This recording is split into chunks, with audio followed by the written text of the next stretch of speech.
जय जगन्नाथ। तो ये हूँ मोर सावित्री व्रतर ब्लॉग।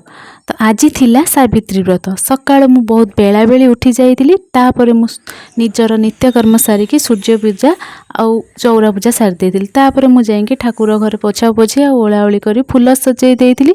तापर सकाळर ब्रेकफास्ट बनै देइकी तापर बोऊ को एठी टिके अलता लगेई देली।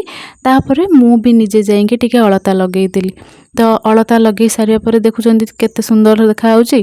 तो तापर भोग पाई मु रेडी कर देइथिली। आउ सागु मिश्री भी पानी पकई देइथिली सकाळे।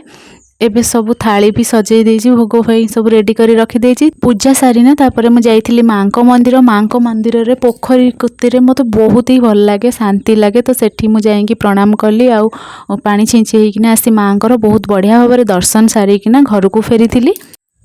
देखि दियंतु सांग माने मु आपन को किछि कहि परिबिनी, आपण माने निजे ही देखि दियंतु।